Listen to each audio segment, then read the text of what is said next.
The chandelier glittered like cold judgment over the mahogany table as my sister's hand cracked across my 10-year-old daughter's cheek. A single drop of lobster bisque slid down Lily's trembling lip, mixing with the red welt blooming on her skin. My mother dabbed her mouth with a linen napkin and said nothing. My father stared at his plate like it held the secrets of the universe. 20 relatives froze mid-bite. I felt the room tilt. 10 years of swallowed insults of being the lesser daughter of watching Claire get the praise while I raised the child she abandoned ignited in that slap. I stood so fast the chair screamed against marble. "Touch her again," I whispered, voice low enough to slice steel, and you'll lose more than your pride. I took Lily's hand and walked out. No slammed doors, just the soft click that ended a lifetime. In the car, I opened the offshore app I'd hidden for 6 years. One tap. $15 million. My silent 51% of the family trust vanished from their reach. By midnight, 109 missed calls lit my screen like fireworks. They thought I was broke. They thought I was broken. Keep watching. Because the man they buried 6 months ago isn't dead. The child they shamed is holding the evidence and the fortune they're screaming over. It was never theirs. What happens when a mother finally stops apologizing and starts collecting? Stay until the end for 3 twists that will leave you gasping and the sweetest revenge you'll ever taste. My name is Emily Harper, 35 years old, Vice President of Wealth Management at a mid-tier investment firm in Charlotte. 6 months ago, I signed the divorce papers that ended a 12-year marriage to a man who preferred golf memberships to bedtime stories. And every day since I have been the sole provider, protector, and bedtime tucker for my 10-year-old daughter, Lily. We live in a tidy 2-bedroom townhouse on the edge of Myers Park. Modest by the standards of the neighborhood where I grew up, but ours paid for with my own commissions, and the quiet satisfaction of knowing no one can take it away. The invitation arrived on heavy cream stock. Mom's looping calligraphy announcing a family reconciliation dinner at the old estate on Providence Road. Reconciliation. The word tasted like saccharin on my tongue. For 25 years, I had been the afterthought daughter, the one who studied spreadsheets while Claire studied spotlights. Claire, 3 years older, golden-haired the debutante who could do no wrong. Claire, who left for New York after college and returned only when she needed money or applause.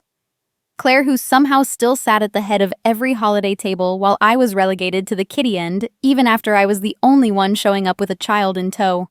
I remember the first time I understood the hierarchy. I was 8 home from school with a report card full of A+s and a gold star from Mrs. Abernathy for exceptional diligence. Mom glanced at the paper, smiled the thin smile reserved for polite strangers, and said, "That's nice, honey. Did you see Claire's acceptance letter to the Magnet Arts program? She's going to be on the news." Dad ruffled Claire's hair and promised her a new camera. I got a pat on the shoulder and instructions to set the table. That pattern calcified over decades: Claire's art shows, Claire's internships, Claire's engagement to the junior senator's son that never quite materialized, my scholarships, my summa cum laude, my corner office footnotes at best. Still, when the invitation came, I told myself this time might be different. Lily had been asking about her grandparents drawing pictures of a big house with a swimming pool and a grandma who baked cookies. I wanted her to have family beyond the 2 of us and the goldfish named Mr. Bubbles. I ironed her favorite blue dress with the tiny white flowers, the one that made her feel like a princess. And I chose a simple black sheath for myself. Professional understated nothing that could be construed as showing off. In the rearview mirror on the drive over, I caught Lily practicing her curtsy and felt a flutter of hope. Maybe tonight the past would stay in the past. Maybe my parents had finally noticed the empty chair where their younger daughter used to sit in silence. The gates swung open at dusk, wrought iron gleaming under landscape lights that cost more per bulb than my monthly grocery budget.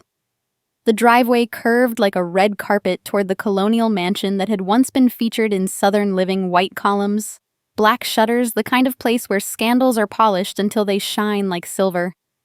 Valets in crisp white shirts took my keys with the same deference they showed the Mercedes and Range Rovers already parked in formation. Lily's eyes went wide at the fountain in the courtyard, the marble cherubs spouting water into a pool of floating orchids. "Mommy, it's like Cinderella's castle," she whispered. and I squeezed her hand, willing myself to believe in fairy tales for one evening. Inside the foyer smelled of beeswax and lilies, real ones flown in from Ecuador Mom had once bragged. The grand staircase swept upward like a movie set, and every surface gleamed with the kind of cleanliness that requires staff you never see. Relatives milled about with crystal flutes of champagne, aunts in pearls, uncles in blazers with crests I didn't recognize. Claire held court near the fireplace, laughing too loudly at something a cousin twice removed was saying, her diamond earrings catching the light with every tilt of her head. She wore emerald silk that clung like money, and when she spotted us, her smile sharpened into something that wasn't quite welcome. "Emily, you made it," she called as if I were the one perpetually late to my own life. "And Lily, my goodness, you've grown. Come give Aunt Claire a hug." Lily hesitated, pressing closer to my side, but good manners won out. Claire's embrace was theatrical air kisses that never quite landed. Mom appeared at my elbow in a cloud of Chanel No. 5, pressing a cool cheek to mine.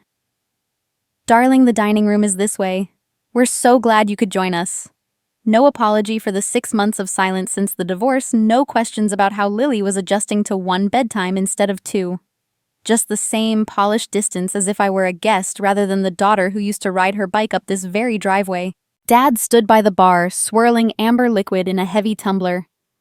He looked older than I remembered, hair more salt than pepper. Now the lines around his eyes etched deeper. When he saw me, something flickered across his face that might have been regret, but it vanished behind the practiced smile of a man who had spent a lifetime closing deals. "Emily," he said, voice warm but distracted. "Good to see you." He ruffled Lily's hair the way he used to ruffle Claire's, then turned back to his conversation about municipal bonds. Lily looked up at me, confused by the half-second of attention, and I forced a smile that felt like glass. We were seated at the long mahogany table that had hosted governors and philanthropists. Lily, between me and a great-aunt, who smelled of lavender and mothballs. Place cards and calligraphy assigned us to the far end, naturally close enough to be counted, far enough to be ignored.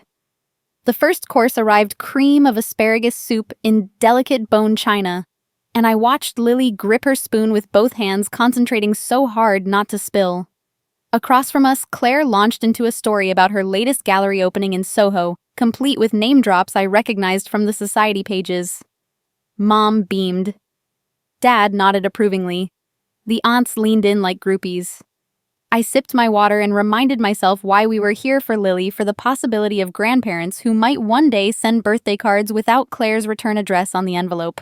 The chandelier above us glittered like a constellation of tiny judgments, casting diamonds of light across the silver and crystal. Outside the tall windows, the garden lights twinkled in practiced symmetry. Everything was perfect, or as close to perfect as money could buy. I allowed myself one deep breath, tasting hope beneath the asparagus and old grudges. Maybe tonight would be the night the script finally changed. Maybe the prodigal daughter had returned, and the steady one would finally be seen. Little did I know that dinner would be the last time I stayed silent. The soup arrived in shallow white bowls rimmed with gold, the kind of dishware that costs more per piece than most people's weekly grocery budget. The server, a young man with the rigid posture of someone who had been trained to disappear, ladled lobster bisque from a silver tureen, the aroma rich with cream and sherry and something faintly oceanic. Dad raised his glass for the toast he insisted on giving at every gathering, his voice carrying the practiced cadence of boardroom speeches. To family, he declared the one investment that never depreciates. Crystal chimed as 20 glasses lifted in unison, the sound bright and brittle. I touched my water to Lily's sparkling cider, watching her small fingers wrap carefully around the stem. She had been practicing this moment in our kitchen for days, tongue between her teeth as she balanced a plastic cup on her palm. Claire, seated directly across from us, leaned forward to clink her champagne flute against Mom's. The movement was graceful, deliberate, the way everything about her always was. Her emerald silk dress caught the chandelier light and threw it back in shards of green fire. The toast rippled down the table like a wave, and when it reached us, Lily stretched on her tiptoes to reach Great Aunt Margaret's glass. Her elbow bumped the soup bowl. Time slowed the way it does in car accidents. The bowl tipped porcelain scraping mahogany with a sound like a fingernail on chalk. Bisque arced through the air in a perfect orange parabola, landing with a wet slap across Claire's lap. The stains spread instantly, dark and obscene against the silk dripping onto the antique Persian rug that Mom had shipped from Isfahan. For one heartbeat, the table held its breath. Lily's face went white beneath her freckles, her mouth forming a perfect O of horror. I reached for her instinctively, my napkin already in motion, but Claire moved faster. She was on her feet so quickly her chair rocked backward, nearly toppling. "You little—" The word she bit off was sharp enough to draw blood. Her hands flew to the fabric fingers, smearing the stain whiter as if rage alone could erase it. "Do you have any idea what this cost?" "More than your mother makes in a month. I guarantee it." The insult landed between us like a thrown gauntlet. I felt it strike my chest hot and precise. Lily shrank against my side, her shoulder pressing into my ribs. "I'm sorry," she whispered the words, barely audible over the sudden roar in my ears. It was an accident. Claire's laugh was a bark, humorless and cutting. "Accident. You're 10 years old, not 2. You're a clumsy burden who shouldn't be allowed near anything nice." The phrase hung in the air, ugly and deliberate. I saw Lily flinch as if each syllable were a separate slap. Around the table, forks paused halfway to mouths. Cousin Eleanor's eyebrows climbed toward her hairline. Uncle Richard cleared his throat, the sound wet and uncertain. Mom's fingers tightened around her wine glass until the stem looked ready to snap, but she said nothing. Dad set his tumbler down with exaggerated care, the ice cubes clinking like warning bells. No one moved to comfort Lily. No one told Claire to watch her tongue. The silence stretched thick and suffocating, the kind that settles into your bones and stays there. I felt the isolation settle over me, like a shroud.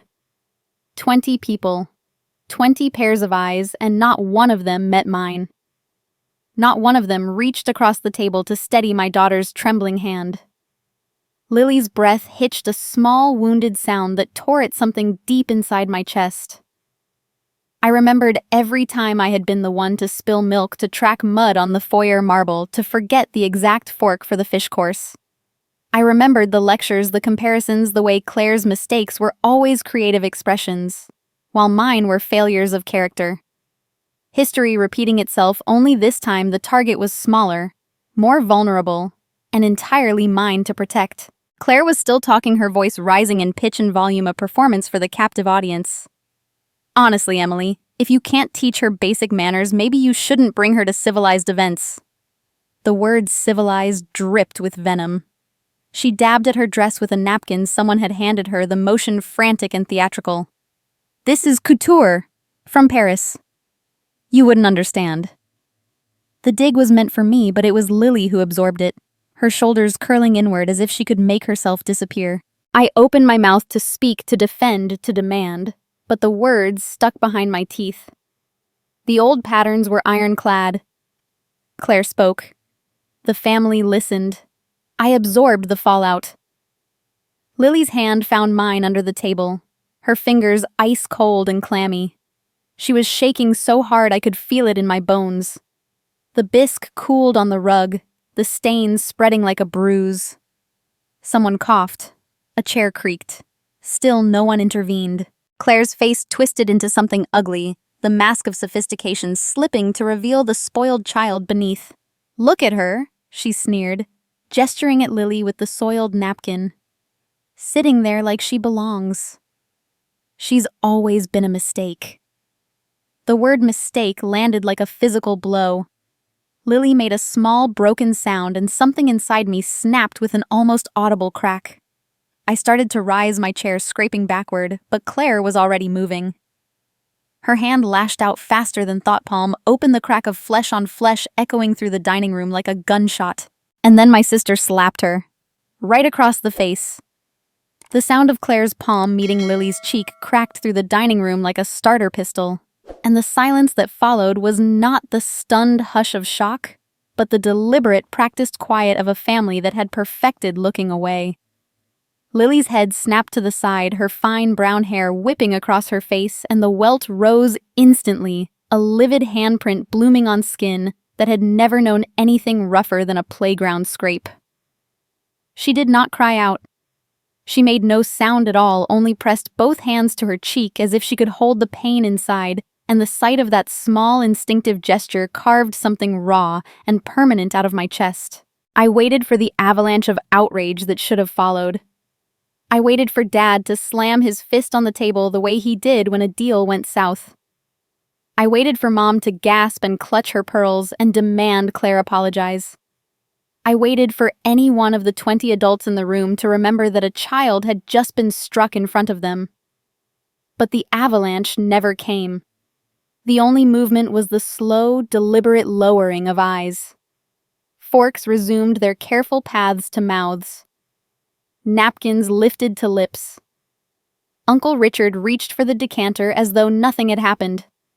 Great Aunt Margaret adjusted her hearing aid with a tiny, satisfied click. Mom stared at her plate, the untouched bisque congealing into a pale orange skin.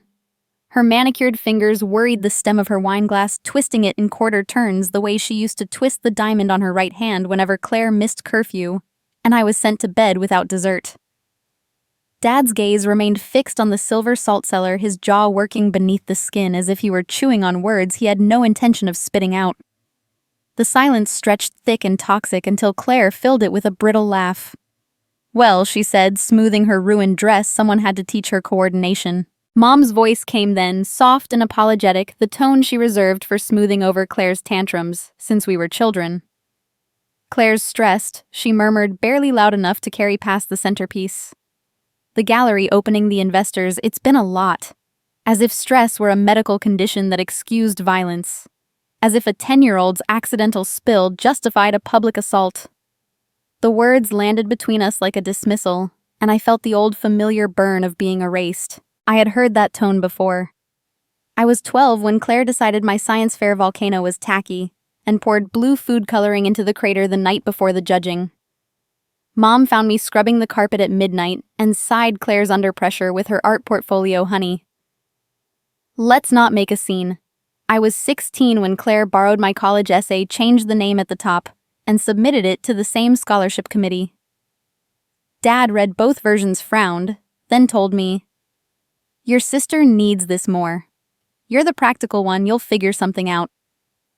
I was 22 when Claire totaled Dad's Porsche after a party, and I was the one grounded for not keeping an eye on her.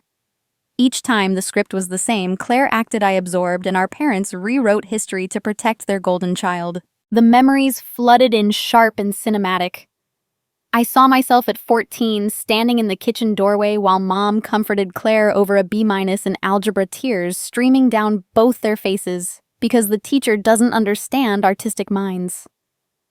I saw Dad at the country club clapping Claire on the back for making the cheer squad while I sat in the corner with my calculus textbook invisible. I saw the Christmas I was 28, newly promoted to VP, bringing Lily, then 3, to the family brunch. Claire arrived late hungover and announced she was taking a sabbatical in Bali. Mom cooed over her brave spirit while Dad slipped her an envelope thick with cash.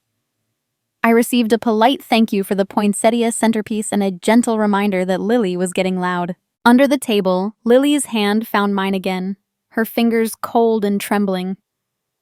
I curled mine around them, feeling the bird-like bones, the trust that had never wavered, even when mine had cracked.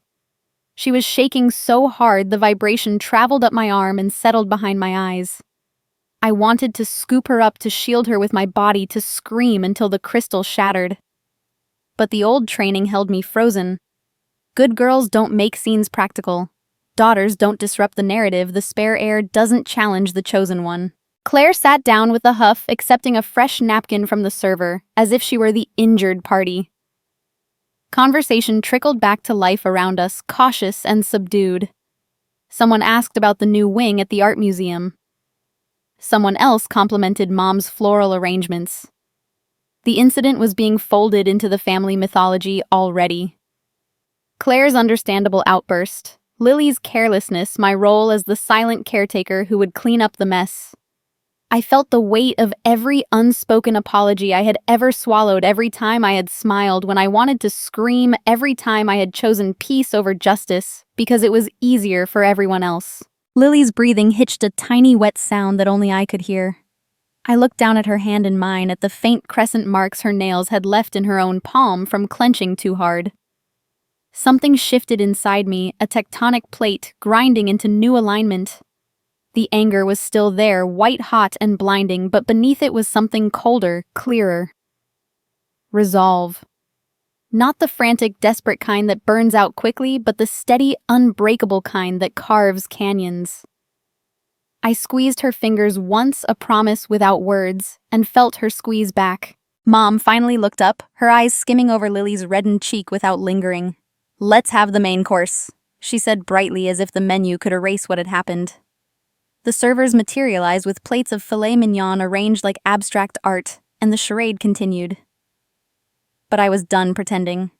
The girl who had spent 35 years apologizing for existing was gone, buried beneath the handprint on her daughter's face.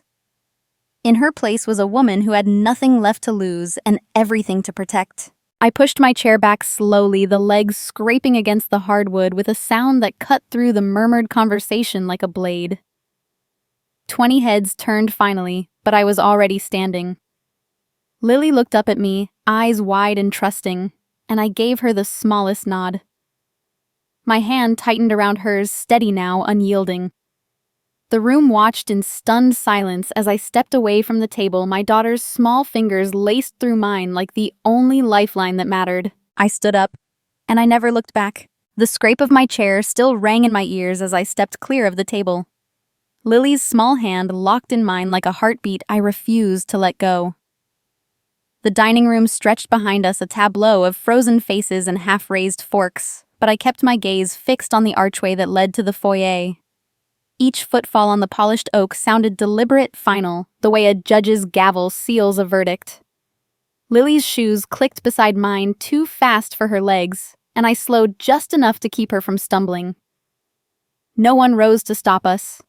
No one shouted. The only protest came from Mom's thin, wavering voice drifting after us like a ribbon cut loose in the wind. "Emily, dear, the entree is coming." Dad's deeper rumble followed, weaker, almost apologetic. "Sit down, sweetheart. We'll sort this out." Their words dissolved into the hum of the air conditioning before we reached the front door. The night air hit us cool and sudden, carrying the scent of boxwood and cut grass. The valet startled when he saw us fumbling for my ticket, but I shook my head and guided Lily down the gravel path to where I had parked beneath the magnolia. The car was a modest silver sedan, nothing like the gleaming SUVs lining the drive, but tonight it felt like a fortress. I opened the back door, and Lily climbed in without a word, buckling herself with the mechanical precision of a child who had learned to manage her own fear. I slid behind the wheel, closed the door, and for the first time since the slap, the world narrowed to the two of us inside this small, safe space. Lily's breathing came in shallow hitches. In the dome light, I saw the mark on her cheek, angry, and raised the perfect outline of Claire's manicured hand. A single tear tracked down, cutting a clean line through the faint dusting of freckles. She stared straight ahead, hands knotted in her lap, and then the dam broke. The sobs were soundless at first shoulders, shaking mouth open in a silent wail that tore at me worse than any scream. I unbuckled, twisted to the back seat, and pulled her into my arms. She buried her face against my neck, hot tears soaking the collar of my dress. "I didn't mean to," she whispered over and over, the words muffled against my skin. "I tried to be careful, Mommy. I really did." I rocked her the way I had when she was 3 and afraid of thunderstorms, my palm stroking the fine hair at the nape of her neck. "Listen to me, baby," I said, keeping my voice low and steady, the tone I used when markets crashed and clients panicked. "You did nothing wrong. Spilling soup is not a crime. What Aunt Claire did, what Grandma and Grandpa allowed, that's on them. Not you. Never you." She clung tighter, her small body trembling with the aftershocks of humiliation. I felt every shudder like a personal failure, every tear a debt I intended to collect. The estate lights receded in the rearview mirror as I eased onto Providence Road, the magnolia petals glowing white under the street lamps. Lily's crying slowed to hiccups, then to the occasional sniffle. I reached for the box of tissues I kept in the console, pressed one into her hand. Blow. I instructed gently, and she obeyed, the sound comically loud in the quiet car. A shaky laugh escaped her, surprising us both, and I smiled despite the ache in my chest. That laugh, fragile but real, was the first brick in the wall I would build around her from now on. We were 3 miles from the house when I spoke again, this time to myself as much as to her. No one will ever hurt you like that again, Lily. I swear it on every breath I take. The promise settled between us, heavy and unbreakable. She looked up, eyes still glassy but clearer now, searching my face for the certainty she needed. I gave it to her with a nod, then turned my attention to the road ahead.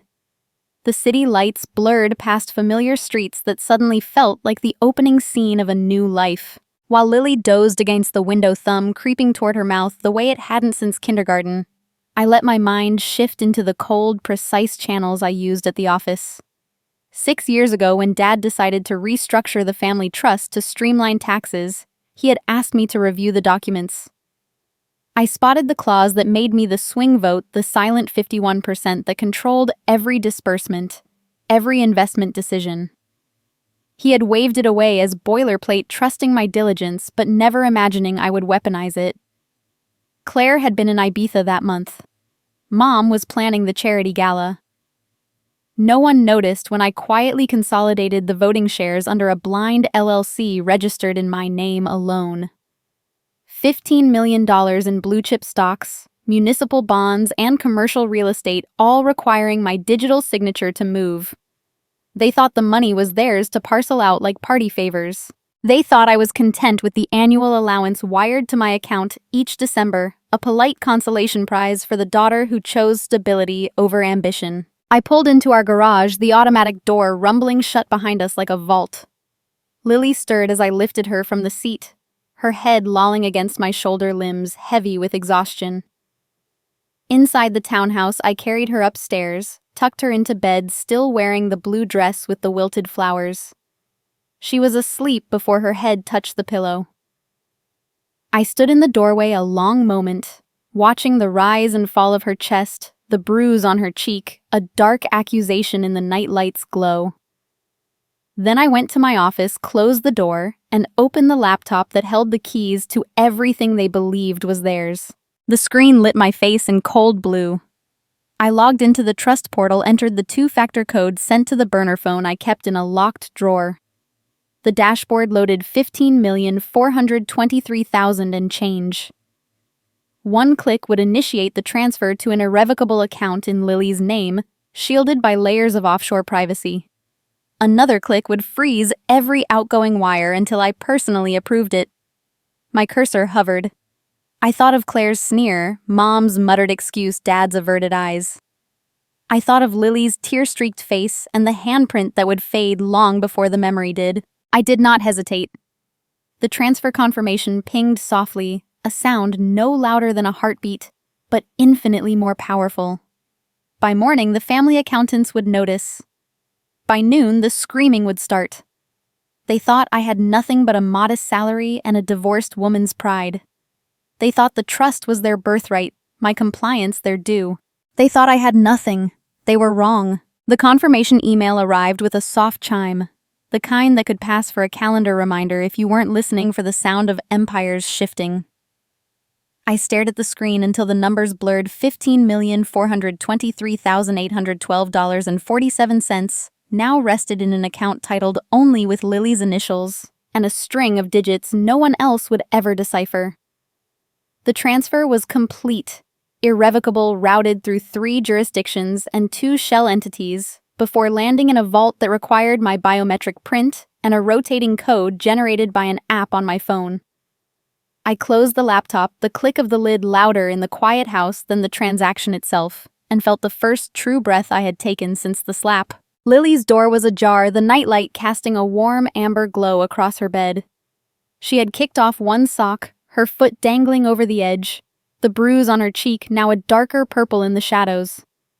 I stood there longer than I meant to, memorizing the rise and fall of her breathing, the way her fingers curled around the stuffed giraffe she still pretended not to need. The house felt different already, the walls less like a rental and more like a command center. I left her door cracked exactly 3 inches the way she liked it, and descended the stairs with the deliberate calm of someone who had just drawn a line in blood.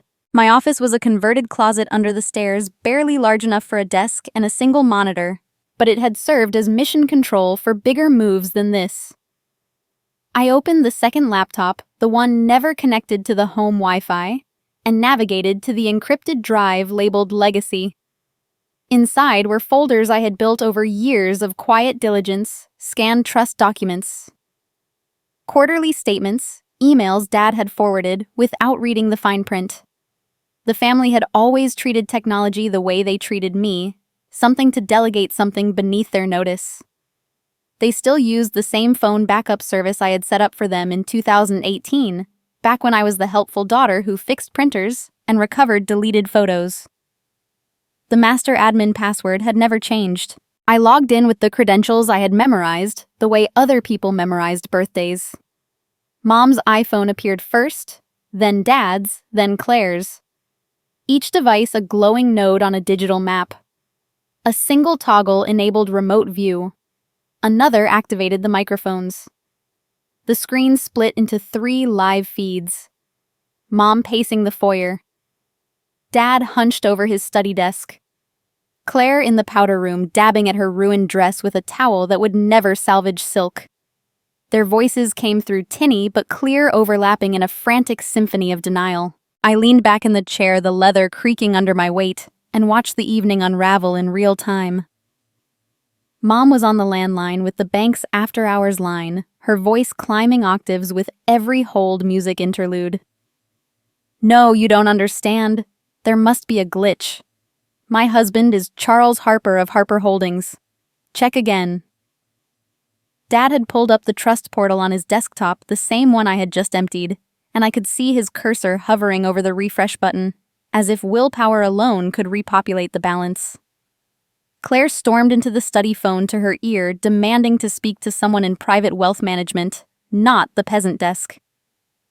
The camera angles caught every angle of their panic, Mom's free hand fluttering to her throat.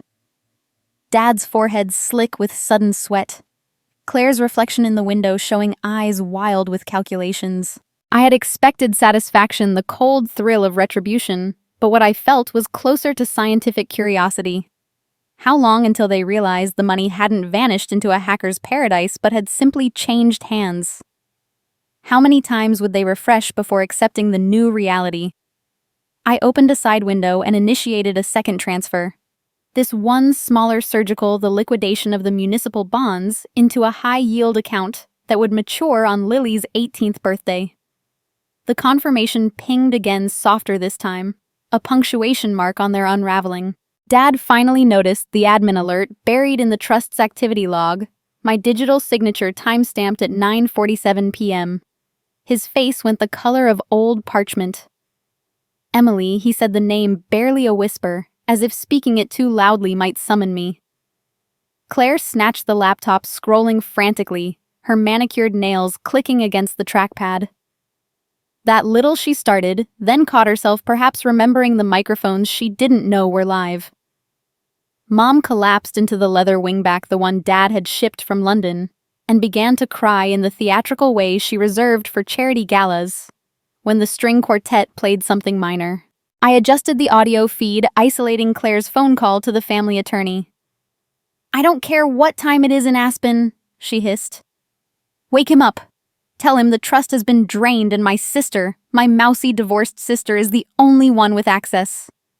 The attorney's voice came through muffled but calm, the sound of a man who had seen richer families implode over less. "Claire, if Emily holds majority voting rights, there's nothing illegal here. You'll need to prove fraud or coercion." Claire's scream was sharp enough to distort the microphone. "She doesn't have majority." "She can't, but I did." And they were learning it in real time, the way children learn fire is hot by touching the stove. I watched Dad pour himself a drink with shaking hands, the amber liquid sloshing over the rim. Mom was on her knees now, literally gathering scattered papers from the desk, as if order could be restored by alphabetizing panic. Claire paced like a caged animal, dialing number after number, each call ending with the same stunned silence when the balance was confirmed. The clock on my screen read 10:12 p.m. The dinner had ended hours ago. The guests long gone, but the table in the dining room cam showed the abandoned plates, the congealed sauces, the single overturned chair where I had stood. I zoomed in on the bisque stain, now dried to a rust-colored map on the rug, and felt a grim satisfaction. They would hire cleaners, of course. They would replace the rug. But some stains set permanently. I closed the feeds one by one, the screens winking out like snuffed candles. The house was silent except for the hum of the refrigerator and the distant tick of the grandfather clock I had salvaged from my grandmother's estate. Tomorrow would bring the calls, the accusations, the inevitable delegation of Claire to handle Emily. Let them come. I had built my fortress brick by digital brick, and tonight I had raised the drawbridge. They checked the accounts. Then the screaming began. The screaming began at the estate the moment the final zero registered on Dad's screen. A high animal keen from Claire that sliced through the marble corridors and set the crystal sconces trembling. I heard it clearly through the remote feed I had left running in a minimized window, the sound raw and undignified, nothing like the polished laughter that usually filled those rooms. Mom's voice followed frantic and pleading, overlapping Claire's in a duet of panic that would have been comical if it weren't so desperate. "Try the Cayman branch again." Mom urged, her words tumbling over each other. "Tell them it's an emergency. Tell them Charles Harper is on the line." The bank representative's calm recorded message repeated for the third time something about business hours in Georgetown, and Claire let out a wordless snarl that ended in the unmistakable crash of glass against hardwood. Dad had moved to his study, the heavy oak door, no barrier to the microphone in his phone. I watched him on the split-feed shoulders, hunched, scrolling through transaction logs with the grim focus of a man defusing a bomb. "It's not a glitch," he muttered more to himself than to the empty room. "Someone has the codes." His fingers drummed the desk, the same rhythm he used when markets tanked, and he needed to think 3 moves ahead. Russian hackers, maybe. Or that kid Claire hired to manage her Instagram. He looked shifty. He opened a new tab, typed in a search for cybersecurity consultants. Charlotte then closed it again, as if the very idea of paying someone to fix this was an insult. Claire burst into the study without knocking, phone still clamped to her ear hair, escaping its chignon in wild strands. "The night manager says the transfer originated from a domestic IP," she announced, breathless. "Not overseas, not encrypted beyond standard. It's someone who knows the system." Her eyes darted to Dad's screen, then to the family portrait on the wall, the one where I stood slightly behind them, half smiling, always the afterthought. "It's her." "Claire," said the pronoun dripping venom. "It has to be Emily. Who else would be this petty?" Dad shook his head, but the doubt had already taken root. I saw it in the way his hand hesitated over the keyboard, in the way he refreshed the portal one more time as if the money might magically reappear if he just believed hard enough. Mom had migrated to the kitchen, the landline cord stretched to its limit, as she paced between the Sub-Zero and the island where the caterers had arranged the dessert course no one had touched. "Yes, I understand it's after hours in Zurich," she told the international desk, her voice climbing into the register she used when negotiating with florists. "But this is $15 million. My daughter-in-law, ex-daughter-in-law, whatever she is now, she's taken everything." The representative's response was inaudible, but Mom's face crumpled. She sank onto a bar stool, the one with the needlepoint cushion Claire had imported from Provence, and began to cry in earnest, the kind of messy, hiccuping sobs that ruined mascara and reputations. My own phone, silenced and face down on the desk, began its silent rebellion. The screen lit with incoming calls, one after another, the names cycling like a roulette wheel. Mom, Mobile, Dad cell. Claire. Unknown. Claire again. I let them pile up, each vibration a tiny earthquake against the wood. By 10:47 p.m., the count stood at 43. By 11:12, it was 71.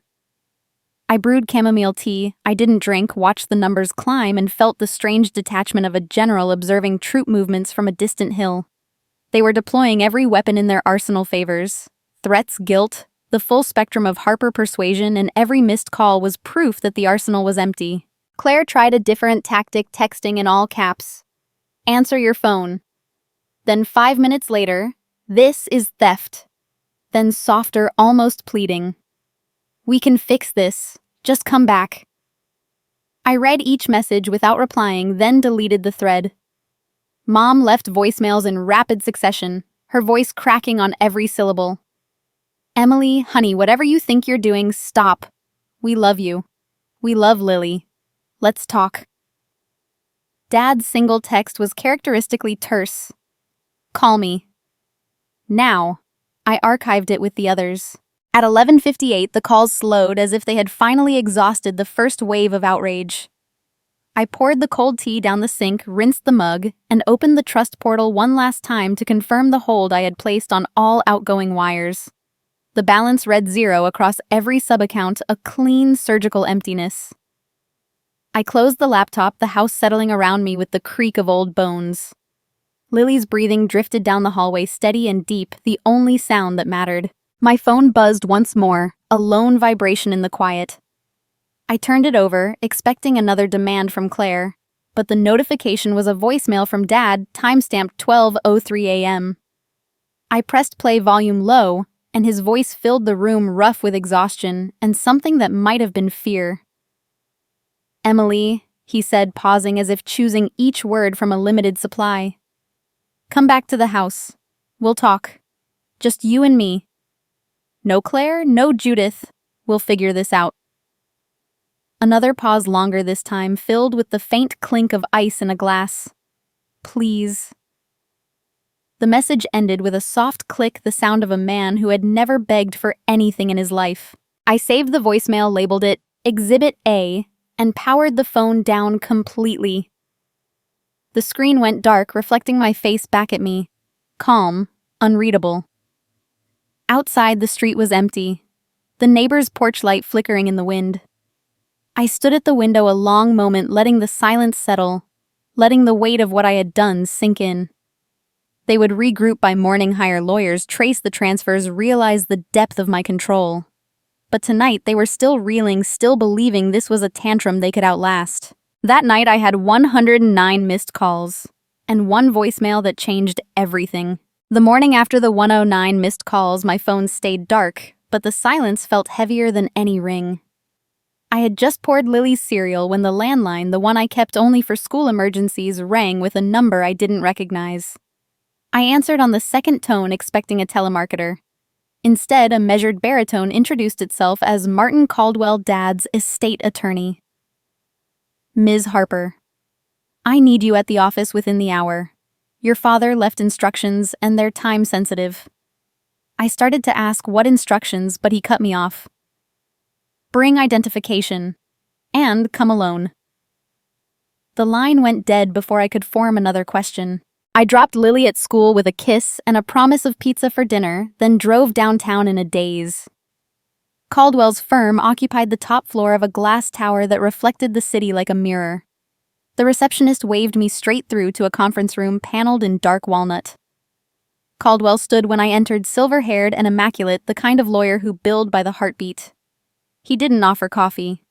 He slid a thick folder across the table and opened it to a single page. Your father executed this codicil 6 months ago, he said. It supersedes every prior trust instrument. You are the sole beneficiary of the Harper estate, liquid and real. Effective immediately. I stared at the signature, Dad's familiar scrawl dated the day before he vanished. There's more, Caldwell continued, voice dropping. Your father left everything to you, and he's alive. The room tilted. I gripped the table edge, certain I had misheard. Caldwell pressed a button on a remote, and a panel in the wall slid aside to reveal a screen. Grainy security footage filled it, the dining room from last night, the bisque spill, Claire's hand rising the slap. My stomach lurched. Caldwell froze the frame on Lily's shocked face. He's been watching, the lawyer said quietly. From the Lake Villa. Nanny cams in every room routed to a private server. Before I could process, the conference door opened and Dad walked in. He looked thinner, hair gone almost white, but the eyes were the same steel gray that had once closed seven-figure deals before breakfast. He wore a plain navy sweater, no tie, no watch, nothing to announce the man who used to command boardrooms. "Hello, M," he said, voice rough from disuse. He didn't hug me. We had never been a hugging family. Instead, he pulled out the chair beside me and sat folding his hands like we were negotiating terms. "I owe you an explanation. 6 months earlier, he told me he and Mom had argued over Claire's latest demand, another $500,000 to rescue a failing pop-up gallery in Miami. Dad had refused. Claire threatened to sell her shares in the family real estate partnership. Mom sided with Claire as always. That night, Dad packed a single bag, drove to the Lake Villa an hour north, and simply disappeared. No note, no body, just the assumption of a heart attack on the golf course. The family held a memorial, scattered empty ashes in the garden, and moved on to counting inheritances. I wanted to see what they'd do without me, he said. Who they'd become. He had watched everything through the cameras he installed years ago, back when Claire was sneaking boys into the pool house. He saw the favoritism calcify, saw Mom rewrite history to protect Claire's image, saw me swallow every slight. And last night he saw the slap. That was the line he said, voice cracking for the first time. "I drew it the day you were born, but I let them erase it. No more." He pushed a second document across the table, a custody affidavit signed and notarized. "Lily is yours, legally, irrevocably. Claire relinquished rights the day she handed the baby to you and flew to Europe. I have the hospital records, the texts, the airline manifests. No court will touch it." I stared at the pages at the man who had been dead for half a year and was now rewriting my daughter's future. "Why now?" I asked. He looked at me straight. "Because you finally stood up, and because I'm tired of being the ghost in my own house." Caldwell cleared his throat. "The transfer you executed last night is legal under the codicil. The Lake Villa, the beach house, the brokerage accounts, everything is already in your name. Your mother and sister have no claim." Dad nodded. "They'll fight. They always do. But they'll lose." He reached into his pocket and produced a small flash drive. Every camera feed since March, including Claire admitting she never wanted the child. "Use it however you need." His hand covered mine, brief but firm. "I should have done this years ago. I'm sorry it took a slap to wake me up." The apology hung between us, simple and devastating. I felt the weight of decades shift, the scales finally tipping. Caldwell gathered the folders. "I'll file the probate acceleration this afternoon. You'll have full control by end of week." Dad stood, joints creaking. "I'm staying at the villa until this settles. You and Lily should come for the weekend. There's a tire swing she'll love." He paused at the door. "I'm proud of you, Em." Always was. Just too stubborn to say it. Then he was gone, the door closing with the soft finality of a vault. I sat alone in the walnut-paneled room, the custody papers warm under my palm, the flash drive a grenade in my pocket. The man they buried was alive, the fortune they mourned was mine, and the child they discarded was protected by law. I didn't just have money. I had Dad in legal custody. The flash drive burned a hole in my pocket all the way home, its plastic casing warm against my thigh as I navigated the quiet streets. I replayed Dad's words in a loop. His apology, the custody papers, the tire swing, until they felt less like a dream and more like ammunition. Lily was already asleep when I slipped inside her bedroom door. Still cracked 3 inches, the giraffe tucked under her chin. I stood there longer than necessary, listening to her breathe, then locked the drive in the safe behind the false panel in my closet. The house felt different now, less like a refuge, and more like a bunker, every shadow a potential breach. At 11:47 p.m., the doorbell rang, 3 sharp chimes that sliced through the silence like a scalpel. I knew who it was before I reached the peephole. Claire stood on the porch under the motion light hair loose, and tangled the emerald dress replaced by yoga pants and an oversized sweater that swallowed her frame. Mascara tracked down her cheeks in black rivers, her eyes red-rimmed and frantic. She raised her fist to knock again, but I opened the door first, blocking the threshold with my body. "It's midnight," I said, voice flat. "Lily's sleeping. She tried to push past me the way she used to barge into my room when we were teenagers, and she wanted the good headphones." I didn't budge. "Let me in, Emily," she hissed, glancing over her shoulder as if the neighbors might be watching. "We need to talk. Now." I stepped aside just enough for her to enter, then closed the door and leaned against it, arms crossed. The foyer light was off. Only the glow from the kitchen spilled across the hardwood, catching the glitter of dried tears on her face. She looked smaller than I remembered the golden girl stripped of her spotlight. Claire paced the narrow space between the console table and the stairs, her bare feet silent on the rug. "You've destroyed everything she started," voice trembling with accusation. "The trust, the gallery mom's blood pressure. Do you have any idea what you've done?" I said nothing, letting her words bounce off the walls. She stopped, wrapped her arms around herself. "I'm under so much stress, Em. The investors pulled out last week, the space in Chelsea is gone, and then tonight that little brat spills soup on a dress that cost more than your car." The word brat landed like a match in dry grass.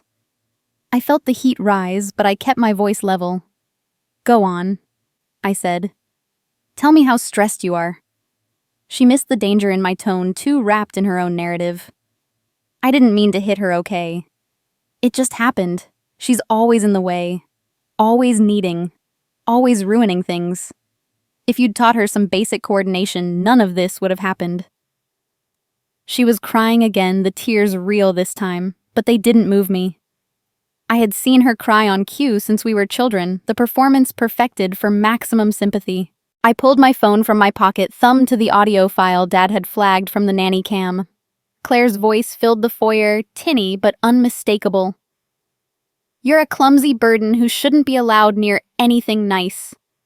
Then the crack of the slap, sharp as a gunshot.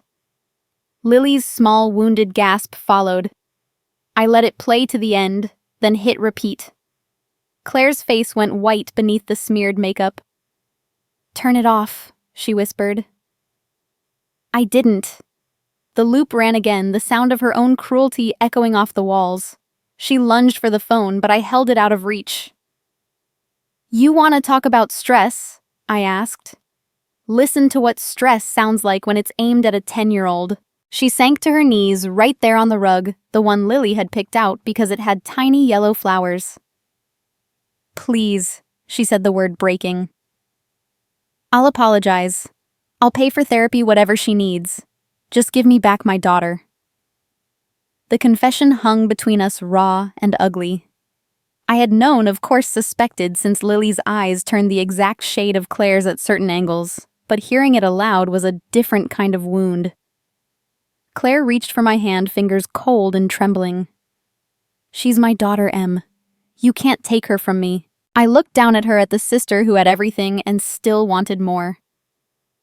"You gave her up the day you boarded that plane to Paris," I said.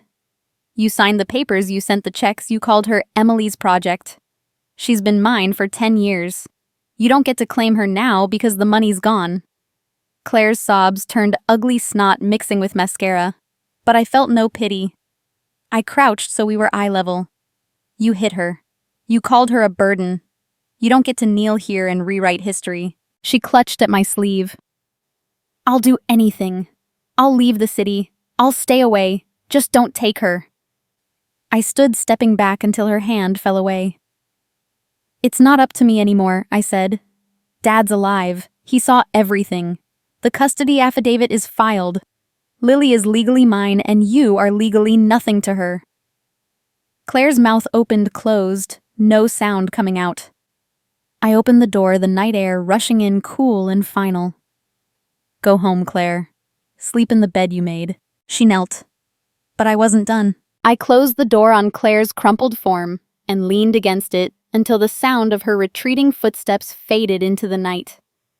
The house settled around me, the clock in the hallway ticking like a heartbeat I finally controlled. Sleep came in fragments haunted by the echo of her plea, and the weight of the flash drive still locked in the safe. By morning, Dad's text arrived church hall. Noon. Bring Lily. No explanation, just the address of the community center where Harper funerals and golden anniversary parties had been held for 3 generations. I dressed Lily in her favorite yellow sundress, the one that made her feel brave, and told her we were going to a family meeting where truth would finally have its say. The parking lot was already full when we arrived. Luxury sedans lined up like soldiers at attention. Inside the hall, folding chairs had been arranged in a semicircle, facing a plywood podium, the same setup used for eulogies and toasts. 50 relatives filled the seats. Aunts in pastel cardigans. Uncles loosening their ties. Cousins whispering behind programs printed with the family crest.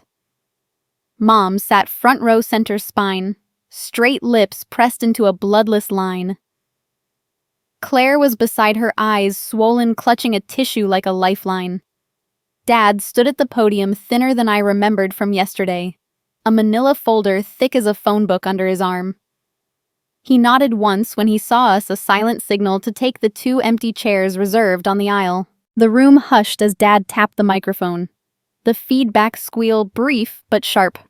"Thank you for coming on short notice," he began, voice steady despite the tremor in his left hand. 6 months ago, I walked away to see what this family would become without me. What I saw broke something I didn't know could still break. He opened the folder, pulled out a stack of documents, and laid them on the podium like evidence in a trial. Today we settle accounts. All of them. He started with the trust, projecting the transfer confirmation onto the pull-down screen behind him. My digital signature glowing in bold. Gasps rippled through the rows. Mom's hand flew to her throat. Claire leaned forward as if she could will the numbers back. Dad let the silence stretch, then moved to the next slide. Hospital records faded but legible, dated 10 years ago. Claire Harper, age 17, delivered a female infant at Charlotte Memorial, he read aloud. Complications minor. Mother declined to hold child. Claire's face went the color of ash. Mom stared straight ahead, unblinking. Dad clicked again. DNA results, 2 graphs side by side. The child, Lily Harper, is the biological daughter of Claire Harper and an unnamed donor. The woman who has raised her, Emily Harper, is genetically the aunt. He paused, letting the words settle. But there's more. Another slide, a birth certificate, Claire's signature scrawled across the bottom, relinquishing all parental rights. Beside it, a notarized affidavit from Mom dated the same week, authorizing me to adopt for the sake of family reputation. The room erupted in murmurs, chairs creaking as people leaned toward neighbors. Mom stood, legs unsteady. "Charles, this is private," she said, voice cracking. Dad shook his head. "Not anymore." He turned to me. "Tell them, Em." I rose, Lily's hand warm in mine, and faced the sea of faces that had ignored us for a decade. "Claire got pregnant at 17, I said. Mom decided a scandal would ruin the Harper name. Claire wanted to study abroad, to live unencumbered. I had just graduated, was offered a job in Charlotte. Mom flew to Paris with Claire, arranged the adoption through a lawyer who owed Dad favors. I signed the papers in a hospital room while Claire was already on a plane to Provence. Claire shot to her feet. "You wanted her?" she shouted. "You begged to keep her." I met her eyes. "I begged to keep the baby you abandoned in a bassinet," with a note that said, "Figure it out." Mom sank back into her chair, hands covering her face. Dad clicked to the final slide, a photo of Lily at 3 months swaddled in the blanket I had knitted my arms, the only ones around her. Judith Harper. Dad said, voice soft but carrying, raised her own grandchild for 10 years and let the world believe Emily was an unwed mother. She enforced the lie to protect Claire's future. The confessions spilled from Mom, then halting and broken. Claire was going to lose everything, the scholarships, the invitations, the life we built. Emily was practical, steady. She agreed to help. She looked at me, eyes pleading. You were always the one who fixed things. I felt Lily squeeze my fingers. Her small body pressed against my side. I fixed your mistake, I said, and you let Claire hit her for it. Dad closed the folder. The trust is Emily's. The custody is Emily's. The truth is ours. He stepped down from the podium, walked to Lily, and knelt so they were eye level. You're safe, sweetheart. Forever. The room was silent except for Mom's quiet sobbing and the rustle of programs as people processed the unraveling of a decade's deception. Grandma raised her own grandchild. The room gasped. The gasps in the church hall had barely faded when Dad's phone buzzed with a text from the family attorney settlement conference scheduled for tomorrow, my terms only. I felt the room's collective stare shift from shock to calculation. Relatives weighing how the new truth might affect their own invitations to the Lake Villa. Lily tugged my sleeve, whispering she needed the bathroom, and I used the excuse to step into the vestibule, needing air that wasn't thick with Harper history. Dad followed, pressing a folded note into my hand. Your move now, it read. Make it count. I knew exactly what he meant. By the time we reached home, the note had become a plan. I texted Mom and Claire separately, one chance to apologize on camera scripted by me, posted publicly, or the nanny cam footage of the slap goes to every news outlet in the Carolinas. Mom replied within minutes. We'll do it. Claire took 3 hours and arrived at my door with a lawyer in tow demanding edits. I sent the lawyer away with a copy of the custody order and told Claire the script was non-negotiable. She agreed only after I played the audio of her calling Lily a mistake again. We met the next afternoon in the sunroom of the estate, the one with the wicker furniture and the view of the rose garden Mom still pretended to tend. I set up my phone on a tripod disguised as a decorative plant stand, the lens angled to catch both women against the French doors. Dad sat off-camera, arms crossed, a silent referee. I handed them the printed apologies, single-spaced, no room for improvisation. Mom wore pearl gray hair, perfect even in defeat. Claire had chosen black as if attending her own funeral. I hit record and stepped out of frame. Mom began, first voice trembling but audible. To my granddaughter Lily and my daughter Emily, I offer my deepest apology for the lies I enforced and the pain I caused. I prioritized reputation over family and allowed harm to a child who deserved only love. She paused, eyes glassy, then continued exactly as written. I was wrong to hide Lily's parentage, and wrong to stand silent when violence occurred under my roof. Claire's turn came next, her delivery stilted, each word dragged across gravel. I apologized to Lily for striking her, and for every moment I failed her as her biological mother. I relinquish all claim and accept the consequences of my actions. She stumbled on the last line, I am sorry, but I let the take run. When they finished, I stopped the recording, saved the file, and emailed it to myself from the phone. Mom reached for a tissue. Claire stared at the floor. Dad gave me a slight nod, the closest he came to pride. I told them the video would post at 6 p.m. to the Charlotte Moms Facebook group, 30,000 members strong, and that any attempt to suppress it would trigger the nanny cam release. They left without protest, Mom's shoulders rounded Claire's heels, clicking a defeated rhythm down the driveway. At 5:58 p.m., I opened the group on my laptop, uploaded the file with the title, Public Apology from Judith and Claire Harper, and hit share. I had seeded the group weeks earlier with a burner account posting playground tips and school fundraisers until I blended into the feed. The video appeared innocently between a lost cat notice and a recipe for pimento cheese. By 6:12, the first comment appeared, Is this the gallery, Claire? By 6:30, the view counter hit 2,000. I refreshed every minute, watching the numbers climb like a fever. At 7:03, the first boycott call went out, a local boutique owner tagging Claire's gallery page. Will not support businesses tied to child abuse. By 8, the gallery's Instagram was flooded with one-star reviews, screenshots of the apology circulating like wildfire. A prominent food blogger with 100,000 followers posted, canceling my sponsorship with Harper Art Space. Violence against children is never stress. The gallery's website crashed under traffic. I sat back, tea cooling beside me, and let the internet do what decades of family loyalty never could. By midnight, the video had breached the group's walls, reposted to Twitter, then TikTok, then the local news subreddit. A producer from Channel 9 called my burner number, left a voicemail requesting comment. I didn't return it. At 2:17 a.m., the view counter rolled past 100,000, the algorithm's final mercy. Claire's business partners began pulling out emails, pinging my inbox with subject lines like, "Immediate termination of contract." Mom's Garden Club removed her from the spring tour roster. The Harper name, once a key to every door in Charlotte, had become a warning label. I closed the laptop and checked on Lily. Her breathing steady, the bruise on her cheek fading to yellow. The apologies were public now, irreversible, the first crack in the facade they had built over my life. I had pressed record, yes, but the leak had taken on a life of its own, fed by strangers who recognized cruelty when they saw it.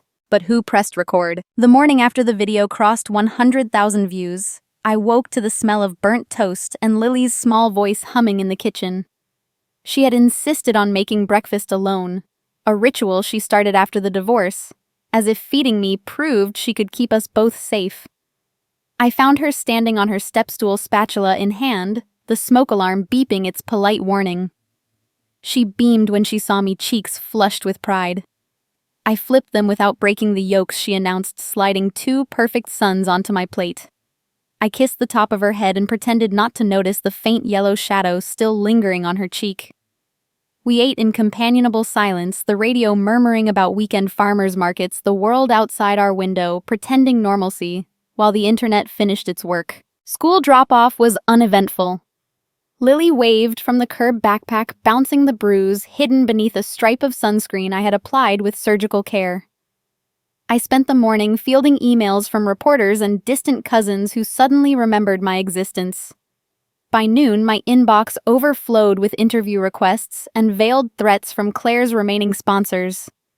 I archived them all, then drove to the grocery store for ingredients. I didn't need anything to keep my hands busy and my mind from replaying the sunroom apologies on loop. The cashier recognized me from a viral screenshot and asked if the gallery lady was really my sister. I smiled, scanned my club card, and said nothing. At 2:30, my phone buzzed with a call from Lily's teacher, Mrs. Delgado. Her voice warm but careful. "Emily, could you stop by after dismissal? Lily shared something in writer's workshop I think you should see." My stomach dropped, visions of tear-stained pages and counselor referrals flashing through my mind. I arrived early, parked beneath the sprawling oak that shaded the pickup lane, and watched children spill out in waves of neon backpacks and untied shoelaces. Lily spotted me and ran over, cheeks pink from recess, clutching a spiral notebook decorated with unicorn stickers. "Mrs. D said I could show you at home," she whispered, eyes bright with a secret. We sat in the multi-purpose room that smelled of crayons and industrial cleaner. Mrs. Delgado, a patient woman with kind eyes and a lanyard full of flare pins, slid the notebook across the table. "We've been working on personal narratives," she explained. "Lily asked to read hers aloud today. It's powerful." She opened to a dog-eared page covered in Lily's careful cursive, the letters round and deliberate. "Go ahead, sweetheart," the teacher encouraged. Lily took a breath, stood straighter, and began. "The night of the fancy dinner," she read, voice clear despite the slight tremor. "I wore my blue dress with flowers, and Mommy said I looked like a princess. Grandma's house had a fountain and tiny soaps shaped like seashells. Aunt Claire told a story about paintings in New York, and everyone laughed except me because I didn't get the joke. Then I reached for my glass and my elbow hit the soup. It went all over Aunt Claire's pretty green dress. She got really mad and yelled that I was a clumsy burden. Grandma looked at her plate. Grandpa looked at his phone. Nobody said stop when Aunt Claire's hand went up and came down on my face. It stung like bees and I tasted salt. I thought maybe I wasn't supposed to be there at all. She paused, turning the page, and I felt the air leave my lungs. Mrs. Delgado's hand rested lightly on Lily's shoulder, steadying. Lily continued, softer now. Mommy stood up so fast her chair made a loud noise. She took my hand and we walked out past all the big people who didn't look at us. In the car, she hugged me until I stopped shaking. She said nobody would ever hurt me again, and I believed her because Mommy always tells the truth. She is my safe place even when the world is loud. That night I fell asleep in my flower dress and dreamed of a castle where only nice people live. Mommy saved me. The last sentence hung in the room like a blessing. Mrs. Delgado's eyes were wet. Mine were suddenly burning. Lily closed the notebook and looked up uncertain. "Is it okay, Mommy?" I couldn't speak, so I pulled her into my lap, burying my face in her hair that smelled of strawberry shampoo and playground dust. Mrs. Delgado slid a box of tissues across the table without comment. When I finally found my voice, it was thick. "It's beautiful, baby. Thank you for trusting me with your words." Lily relaxed against me, the tension easing from her small frame. We thanked the teacher and walked to the car hand in hand, the notebook tucked under my arm like contraband treasure. I buckled Lily into her booster, then sat behind the wheel, staring at the dashboard until the world blurred. The tears came then, hot and sudden, sliding down my cheeks in silent streams. I cried for the little girl who had cataloged every detail of her pain with the precision of a scientist, for the mother who had almost been too late for the decade I had spent convincing myself silence was strength. But beneath the grief was something fiercer, a renewable fire. Lily's words had named me savior, and in doing so had handed me the armor I needed to finish what I started. I wiped my face with the sleeve of my sweater, started the engine, and glanced at her in the rearview mirror. She was drawing on the fogged window a stick-figure castle with two figures holding hands beneath a yellow sun. The bruise was nearly gone, but the story would stay. I drove home slowly, letting the suburbs roll past in their orderly greens and whites, every mailbox a reminder that ordinary lives held extraordinary battles. Lily hummed the tune from Breakfast off key, but happy, and I felt the last fragment of doubt dissolve. Whatever came next, lawyers' headlines, Claire's inevitable counterattack, we would face it together. I parked in the garage, helped Lily out, and carried the notebook inside like a sacred text. She ran to the kitchen for a snack, already chattering about tomorrow's art project. I stood in the hallway a long moment, thumb tracing the unicorn sticker on the cover, then opened to the final page. Beneath the entry, she had read in smaller secret letters, Lily had added one more line written after lights out when the house was quiet and her thoughts were loudest. And Lily wrote one line I'll never forget. I tucked the notebook under my arm and followed Lily into the kitchen, where she had already climbed onto the counter to reach the cookie jar shaped like a smiling pig. The afternoon sun slanted through the window, catching the dust motes in lazy spirals, and for a moment, everything felt almost ordinary. She offered me a chocolate chip cookie with solemn ceremony, and I accepted it like a treaty. We ate standing up, crumbs falling onto the tile, her legs swinging from the stool. "Mommy," she said around a mouthful, "can we listen to my watch?" "It has a secret button." I laughed, thinking she meant the music app I had loaded with her favorite playlists, but she was already unclasping the pink band from her wrist. The smartwatch had been her 10th birthday gift, chosen after weeks of research into models with parental controls and emergency SOS. I had programmed it to ping my phone if she wandered more than 50 yards, to filter calls to approved numbers, to play audiobooks when nightmares struck. What I had not noticed in the flurry of setup and the chaos that followed was the always-on voice memo feature, buried in the settings, a safety tool meant for lost children to record messages for rescuers. Lily pressed the crown twice, then swiped to a folder labeled Lily's Secrets. The screen filled with audio files, each time stamped, each thumbnail a tiny waveform frozen mid-sentence. She scrolled with the confidence of a child who had explored every menu. "It started the night of the soup," she explained, matter of fact. I pressed the button by accident when Aunt Claire yelled, and it kept going until I turned it off in the car. The first file was dated the evening of the dinner, 7:42 p.m. She tapped play. Claire's voice crackled through the tiny speaker, tinny but unmistakable. "Clumsy burdens shouldn't be allowed near anything nice." Then the sharp slap.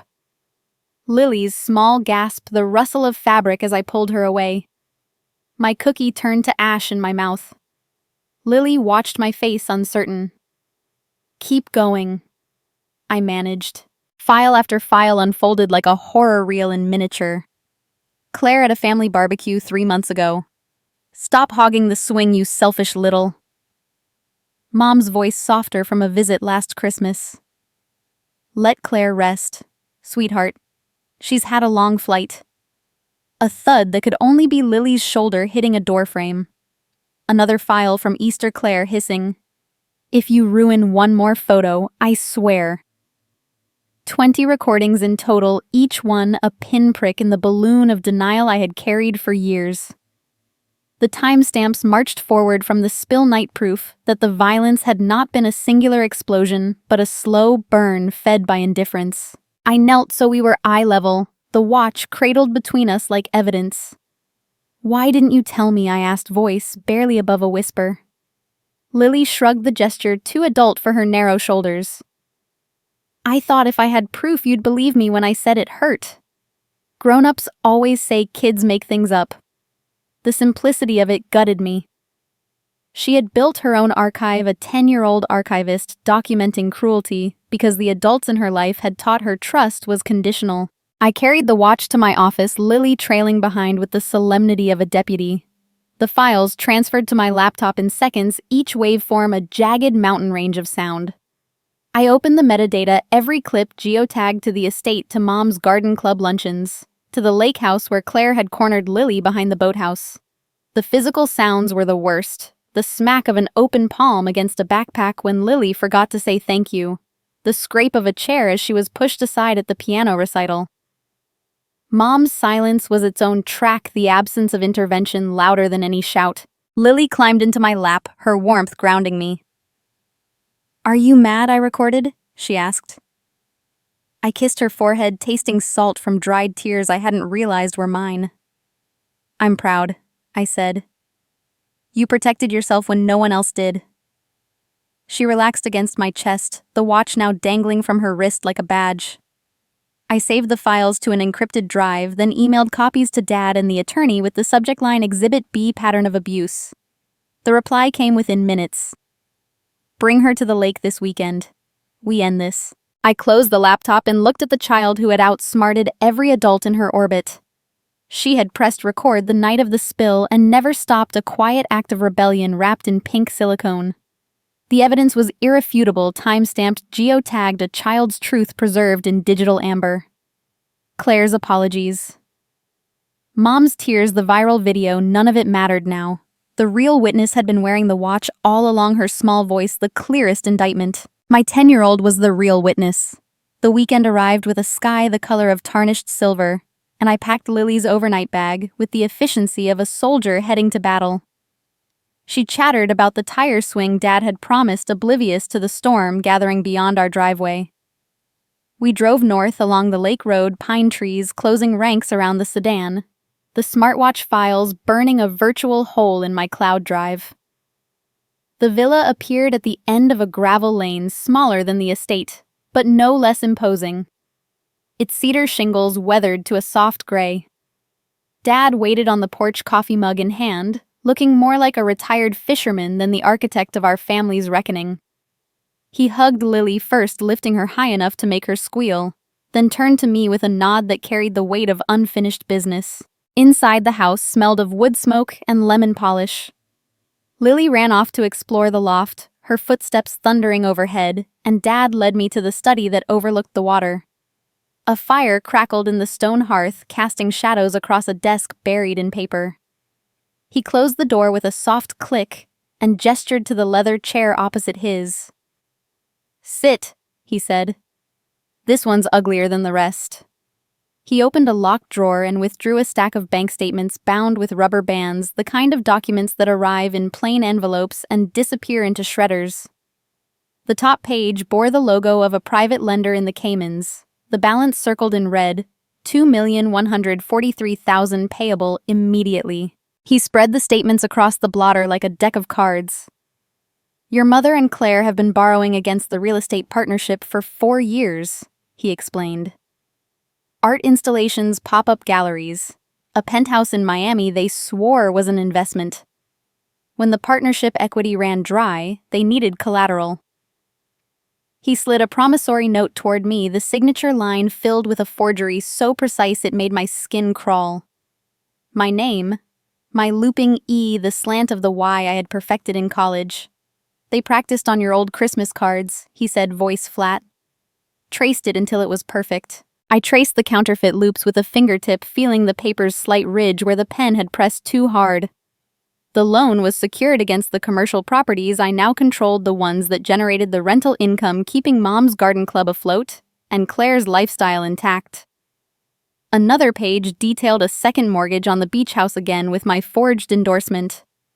The total exposure sat at just over $2 million, a sum that would wipe out every liquid asset they had left and leave the properties vulnerable to foreclosure.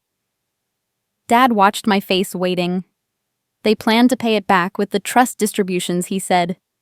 Distributions that no longer exist. Lily's laughter drifted down from the loft, a bright counterpoint to the darkness settling in my chest. I flipped through the statements, each one a betrayal in black and white. How did you find this? I asked. He tapped a flash drive beside the pile. The lender got nervous when the trust went dark. They called me thinking I was still in the ground. I flew down, signed as executor, and pulled everything. He leaned forward, elbows on the desk. The forgery is felony level M. Federal if they cross state lines. I'll testify. The attorney's ready to file Monday if you say the word. I stared at the fire, watching flames devour a log with patient hunger. Pressing charges meant criminal records, public trials. The Harper name dragged through tabloids, already feasting on the apology video. It meant Mom in an orange jumpsuit, Claire's freedom traded for a plea deal. It meant Lily reading headlines about her grandmother and biological mother in prison orange. Dad read my silence. You don't have to decide tonight, he said. But the clock's ticking. The lender wants payment or property. Your property. He stood moved to the window where the lake stretched flat and black under the clouds. I enabled this, he said back to me. Every time I wrote a check to keep Claire afloat, every time I let Judith rewrite the rules. This is my mess too.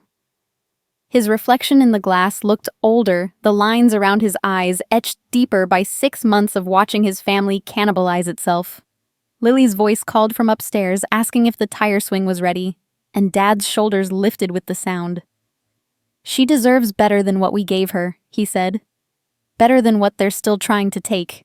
I gathered the statements, the forged notes, the lender's demand letter, and slid them into the folder he provided. The weight of it was physical, a brick in my lap. Dad turned, met my eyes. Whatever you choose, I'm with you. Testimony, settlement, or burning it all down. Your call. He left me alone with the fire and the files. The crackle of wood, the only sound, until Lily's footsteps thundered down the stairs. She burst in, cheeks flushed, demanding to show me the tree fort Dad had built in his absence. I followed her outside, the folder tucked under my arm, the decision simmering like coals. That night after Lily fell asleep in the guest room with the slanted ceiling, I sat on the dock with the folder open on my knees. The lake lapped gently at the pilings, each wave a reminder that water finds every crack. The statements glowed under the porch light, my forged signature a taunt. Dad's offer echoed testimony, prison, the final severance. I traced the numbers again, calculating interest penalties, the cost of mercy versus the price of justice. The knife was in my hand, now sharp and balanced, forged from their own deceit. I held the knife that would end them. I stood on the dock long after the moon climbed above the pines. The folder of forged debts balanced on my knee like a loaded weapon. The decision crystallized somewhere between the lapping water and Lily's distant snoring through the open window. No charges, no prison, but no mercy either. They would lose everything the way they had tried to take everything from us publicly, irrevocably, in the one place they still believed was theirs. I texted Mom at dawn, reconciliation dinner estate, 7 sharp, Lily and I will attend. She replied with a single thumbs-up emoji, the closest she came to hope. The day passed in deliberate calm. I dressed Lily in the same yellow sundress from the church hall, braided her hair with the ribbon she chose herself, and packed the smartwatch in a velvet pouch. Dad met us at the villa gate, his pickup loaded with a projector and a laptop I recognized from his study. We drove in convoy, the lake road giving way to the manicured suburbs, the estate looming at the end like a stage set for the final act. Valets waved us through. The driveway was already crowded with cousins and board members invited under the guise of healing.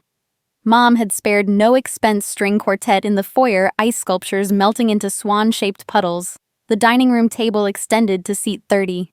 We entered to a hush that felt rehearsed.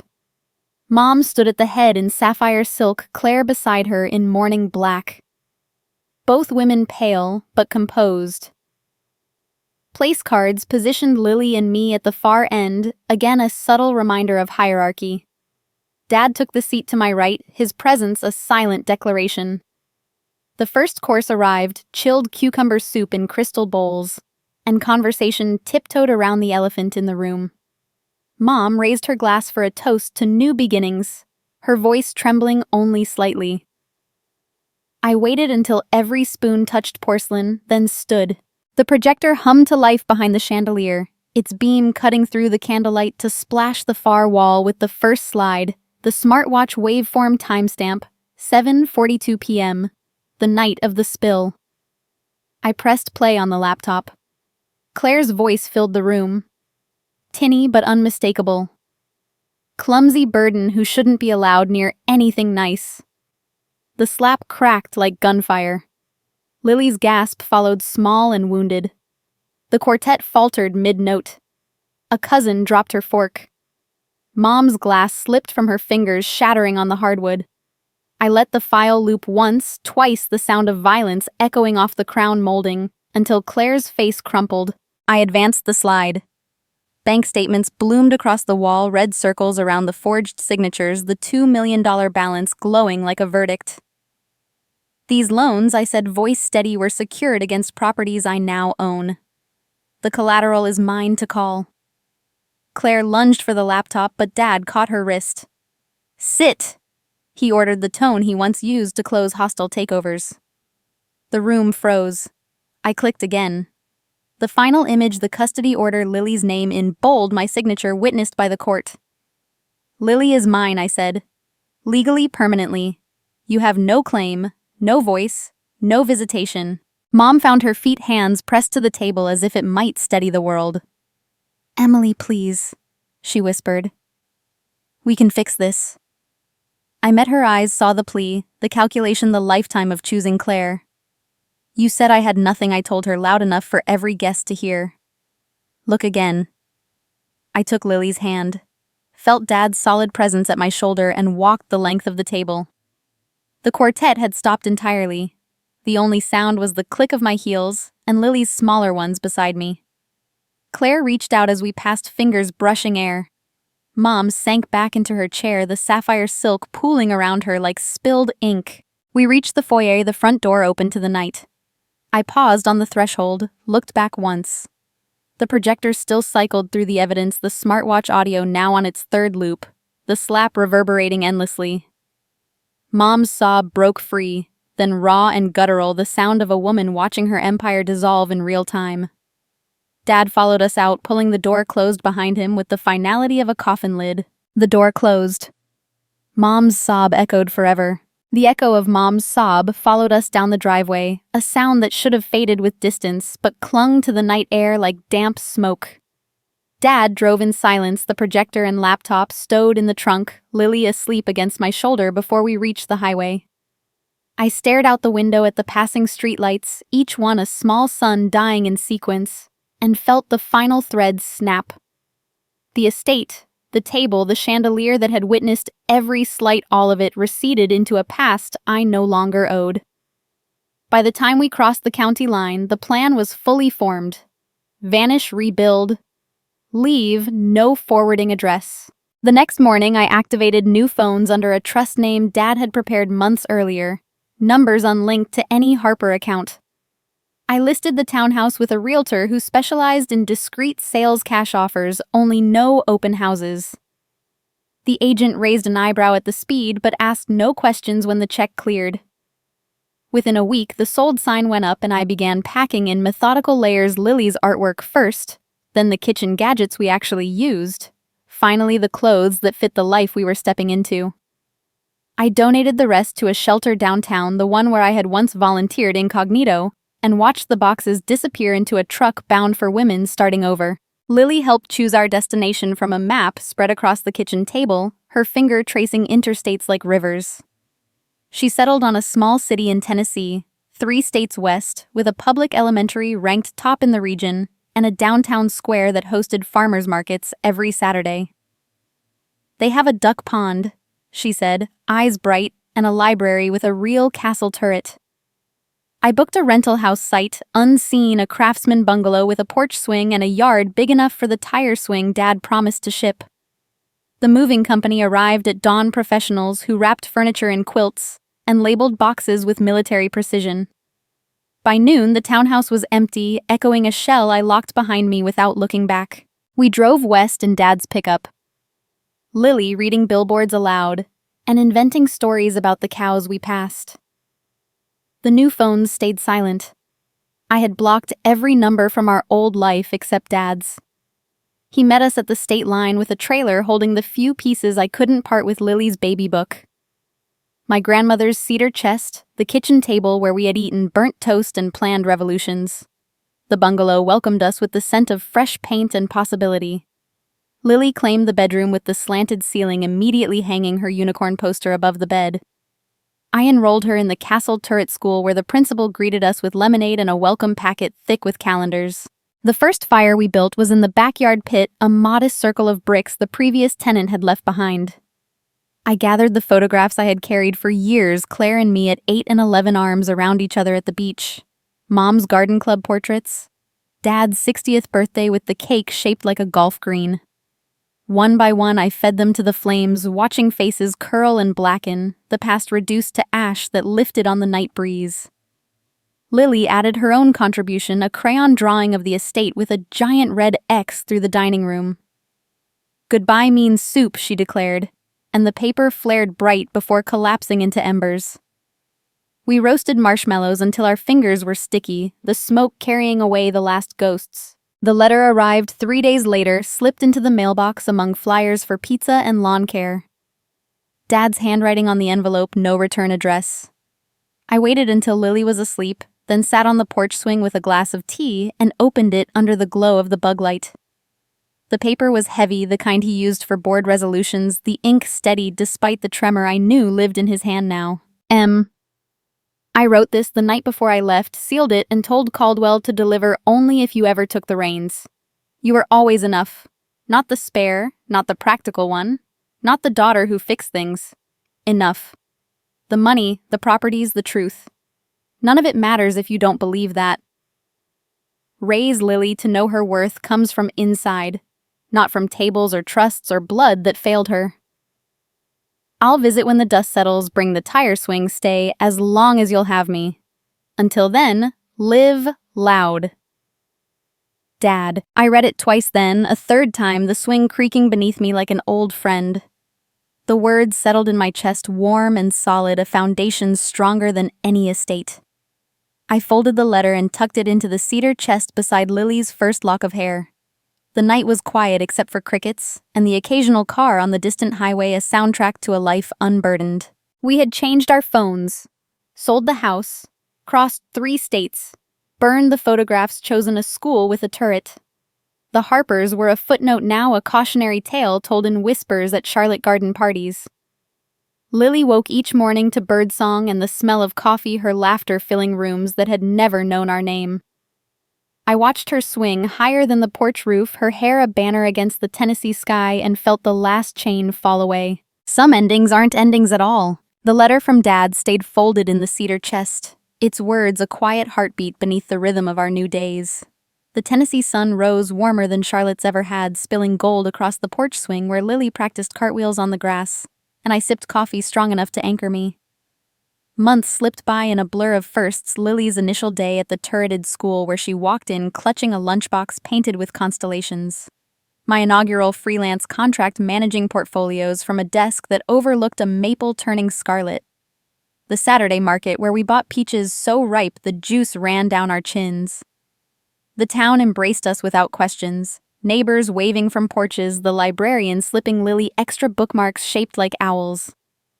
We were simply the new family on Maple Street, no footnotes required. I found my voice in the shelter's places with cinder block walls and bulletin boards crowded with hope. The first invitation came from a director who had seen the leaked video and recognized something redeemable in the wreckage. I spoke on Tuesday evenings after Lily's homework was done, and the dishes stacked in the drainer. The women sat on folding chairs, some with infants asleep on their shoulders, others with bruises fading like old ink. I told them about the night I walked out, about the smartwatch files, about the forged signatures that nearly cost me everything.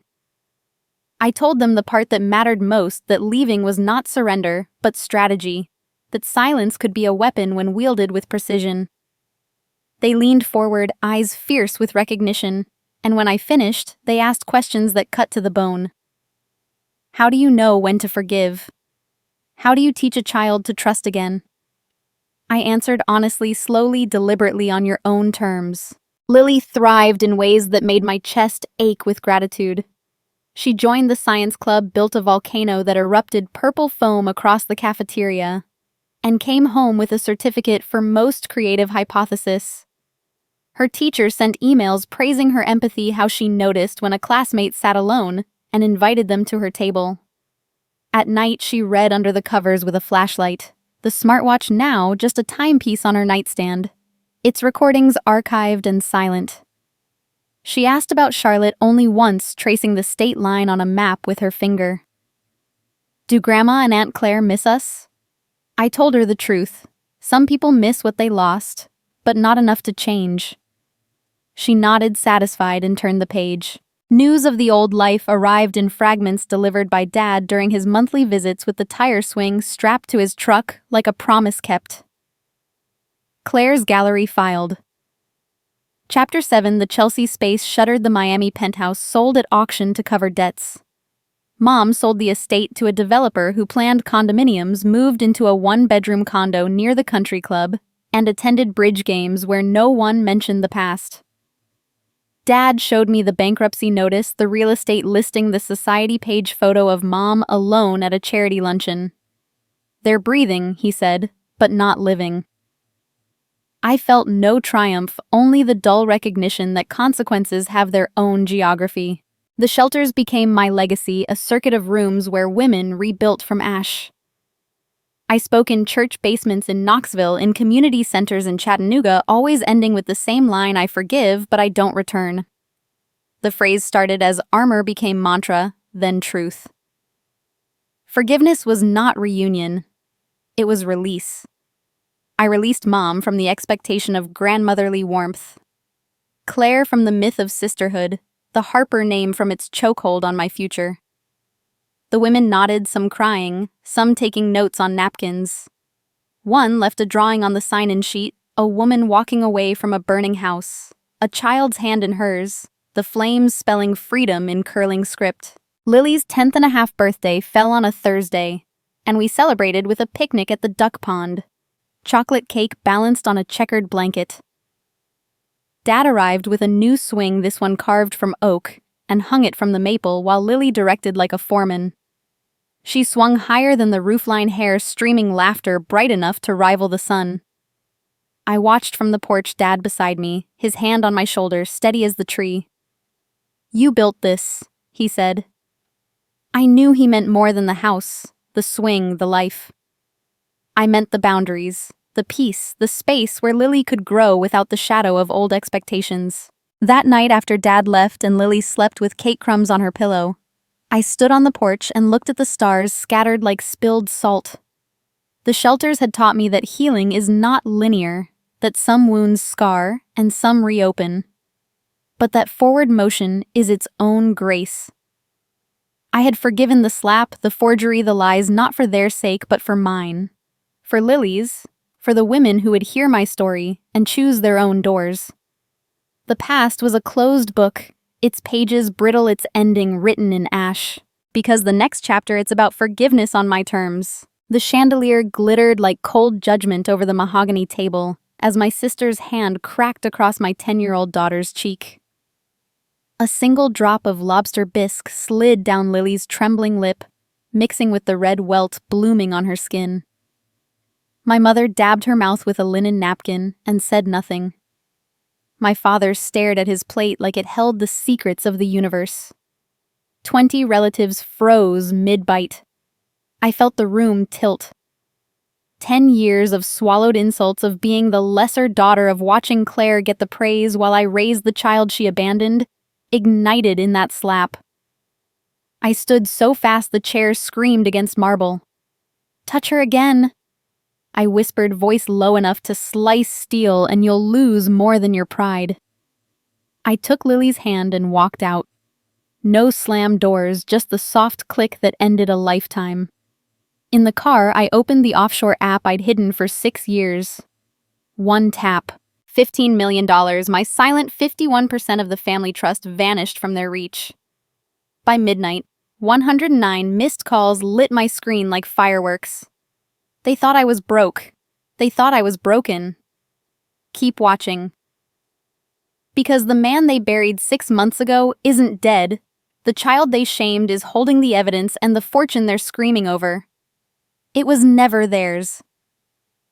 What happens when a mother finally stops apologizing and starts collecting? Stay until the end for 3 twists that will leave you gasping and the sweetest revenge you'll ever taste. If this story of betrayal, hidden power, and unbreakable love has you hooked, hit that subscribe button right now and ring the bell so you never miss a single upload. Drop your thoughts in the comments.